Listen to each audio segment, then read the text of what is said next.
शंकराचार्य महाराज की जय। श्री परमहंस दयाल जी महाराज की जय। मृडंगली निवासी सरकार की जय। श्रीनंगल बिहारी महाराज की जय। मेरे परमपुरी भगवान की जय। सब संतों भक्तों की जय जय सीताराम, जय जय राधे श्याम। हरि ओम नमः पार्वती पते, हर हर महादेव। आज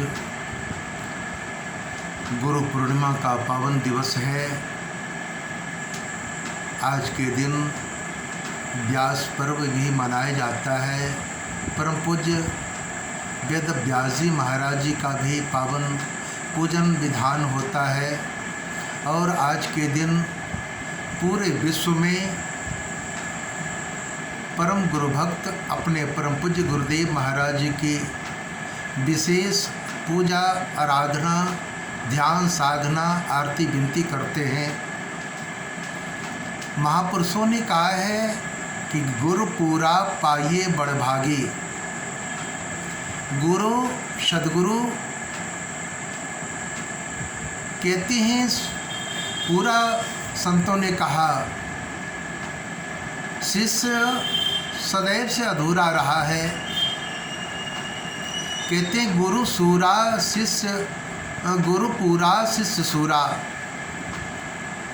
गुरु पूरा पाइए बड़भागी। गुरु नानक देव जी महाराज ने कहा है कि गुरु पूर्ण रूपेण पूरा रूप में मिल जाना ये तो नसीब वालों की बात होती है। परम पूज्य परम गुरुदेव महाराज जी कहते थे कि परम शिष्य को परम गुरु मिलना दुर्लभ है और परम गुरु को परम शिष्य मिलना दुर्लभ है। ये तो बिरले को मिला करता है। गुरु नानक देव जी महाराज कहते हैं गुरु पूरा पाइए बड़भागी। गुरु सेवा से दुख न लागी। गुरु मेरी पूजा गुरु गोविंद, गुरु मेरा पार ब्रह्म गुरु परमेश्वर। कहते पूजा तो गुरुदेव का ही करना चाहिए, क्योंकि गुरु में कहते हैं 64 तीर्थ गुरु चरण पर भी होत अखंड। सहजो ऐसा धाम नहीं सकल अंड ब्रह्मंड। सहजो बाई कहती हैं कि गुरु के चरणों में 64 तीर्थों का वास होता है। और आज उन सदगुरु महाराज की पावन आज पूजा दिवस है। हम तो रोज़ पूजा करते हैं गुरु महाराज जी का, लेकिन आषाढ़ मास के पूर्णिमा का विशेष महत्व रखता है। संतों ने कहा भादो महीने का क्यों नहीं पूर्णिमा को गुरु पूर्णिमा बन कहा गया। आश्विन माने को कहा जाता, चैत्र माह के पूर्णिमा को कहा जाता, बैसाख का और जेठ के कहा जाता, लेकिन आषाढ़ को क्यों कहा गया। आषाढ़ पूर्णिमा को इसलिए गुरु पूर्णिमा कहा गया कि आषाढ़ महीने के आकाश में काले काले बादल होते हैं।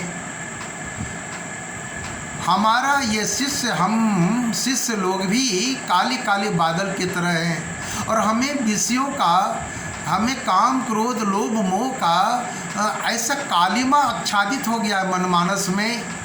और सद्गुरु पूर्णिमा के रूप में विकसित होकर उस काली काले बादल के आसपास फिरा करते हैं। और जब ये धूल मिट्टी कण उड़ उड़ कर आकाश में बादल में जाकर कालिमा छा जाता है और वह हवा चलती है और वर्षा भी होती है, तो उस क्रम में वह बादल जो है चंद्रमा के पास जाकर टच करता है, इर्द गिर्द घूमता है और उसमें जो कालिमा होती है वह लोप हो जाता है। सदगुरु के निकट जाने के बाद, चंद्रमा के पास जाने के बाद, उसी तरह परम शिष्य जो होते हैं सदगुरु की सेवा सिमरण साधना जप ध्यान करने से उनके अंतःकरण की कालिमा धुल जाती है, समाप्त हो जाती है। वो तब होगा जब हम सदगुरु के चरणों में अपने मन को समर्पित करेंगे। भगवान श्री कृष्ण ने कहा अर्जुन से, अर्जुन सर्वधर्माणि परित्यज्य मामेकम शरणं व्रज अहम त्वां सर्व पापेभ्य मोक्षयिष्यामि मा शुच। हे अर्जुन, तो अपने आप को समर्पण कर दे, तन मन धन को मेरे चरणों में हवाले कर दे, और फिर पाप पुण्य हानि लाभ दुख सुख मान अपमान सब कुछ मैं इससे तुम्हें परे होकर तुम्हें निष्पाप बना दूंगा। उसी तरह तत्ववेत्ता सद्गुरुदेव, तपोनिष्ठ तत्व ज्ञानी महापुरुष सद्गुरुदेव भगवान परमहंस दाता दयाल जी महाराज, श्रीरंगली निवासी भगवान जी महाराज, श्रीरंगल विहारी महाराज, श्री परमपुरी भगवान जी महाराज, ये महापुरुष तत्ववेत्ता महापुरुष थे, तपनिष्ठ महापुरुष थे। इनमें पूर्ण रूपेण सद्गुरु की पदवी हासिल थी। अपने गुरु की सेवा साधना से इतने संपन्न थे कि लाखों लाख जीवों का कल्याण करने में उनमें कैपेसिटी थी। कहते सद्गुरु नाम जहाज है, चढ़े सो उतरे पार, जो श्रद्धा कर सेवते गुरु पार लगा बनार। सद्गुरु बेड़ा इतना विशाल बेड़ा है कि जीवों के कल्याण के लिए इतने साधारण और इतने सरलतम एक साधन है कि उनकी सेवा से साधना से आज्ञा में जीवन यापन करने से उनके वचनों के पालन करने से जीव का उद्धार हो जाता है। अब हम कैसे हैं, कितने हैं, ये अपने आप अंदाज़ लगावे। हम तो दुनिया को सुनाते हैं लेकिन खुद अपने को सुनने को तैयार नहीं है।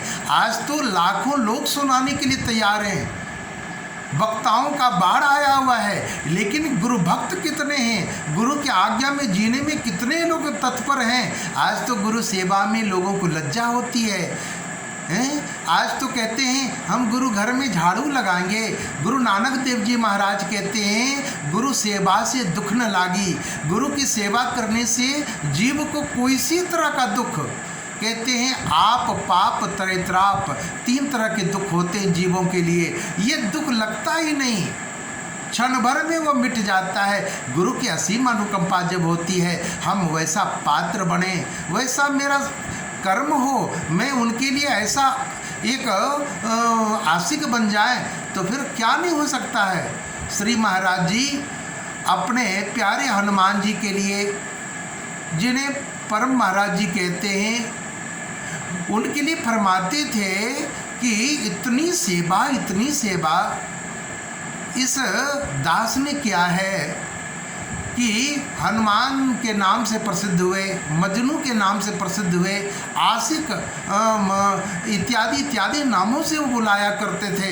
आखिर इनकी सेवा देखकर, जिस तरह भगवान राम अपने हनुमान जी की सेवा का बखान करते हैं भरत जी के पास कि भरत भाई कपि से उरिन हम नाही, हम हनुमान जी से, हनुमत लाल जी से कभी उरिन नहीं हो सकते।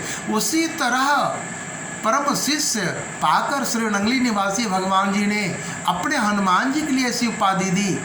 उनको मजनू कहा, आशिक कहा, मस्ताना कहा, आखिर उनकी सेवा भावना देकर। और सेवा भावना, सेवक बनना तो बहुत कठिन बात है। अगर सेवक बन जाए तो फिर क्या कहना, उनके लिए तो स्वामी उनके भावों में रमन क्या करते हैं, हर वक्त उनके यादों में रहा करते हैं। वो परम शिष्य ही ऐसा कर सकता है। जब स्वामी विवेकानंद जी विदेश गए थे और वहाँ पर एक 0 पॉइंट पर उन्होंने 8 दिनों तक प्रवचन दिया, तो उनके पीछे स्वामी रामकृष्ण परमहंस जी महाराज विराजमान थे।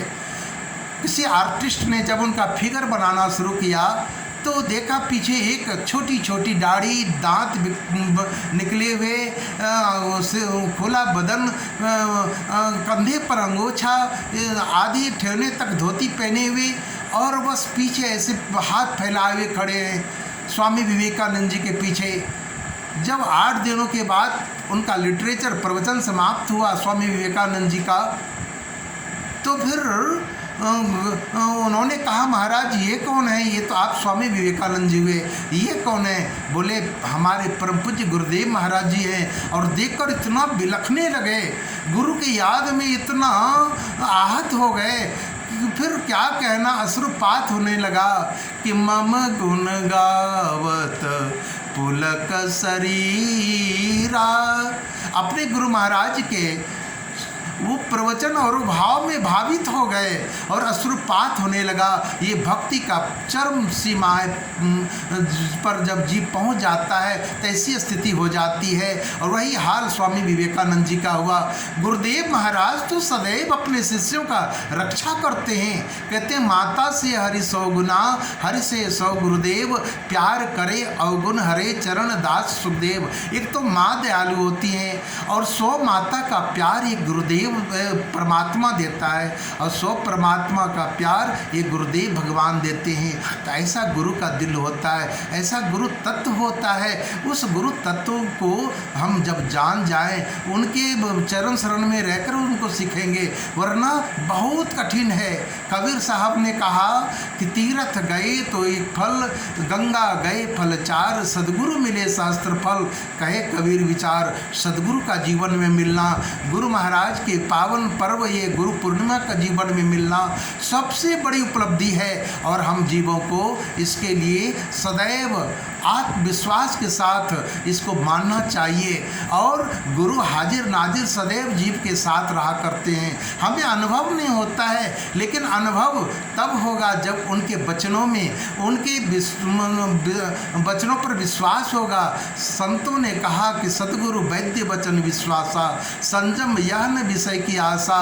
जब तक सदगुरु के वचनों में विश्वास नहीं होगा, उनके बताए हुए मार्ग का हम अनुसरण नहीं करेंगे, तब तक हमें जीवन में कभी भी शांति और परम कल्याण हो ही नहीं सकता। हम तो कभी गंगा गए गंगादास, जमुना गए जमुनादास, ऐसी हमारी वृत्ति हो जाती है। नहीं, गुरु में ही हर कुछ है। 64 तीर्थों का वास गुरु के चरणों में है, फिर हम ढूंढते कहाँ हैं?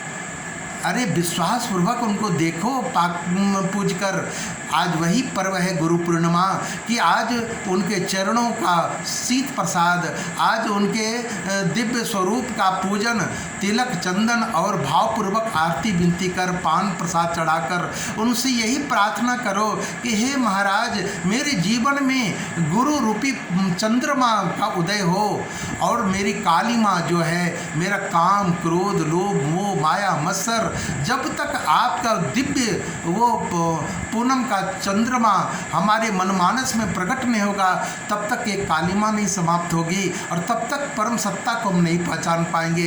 इसी के लिए आज गुरु पूर्णिमा को हम मना रहे हैं। और इसी गुरु पूर्णिमा के पावन पर्व पर आज इस दासन दास का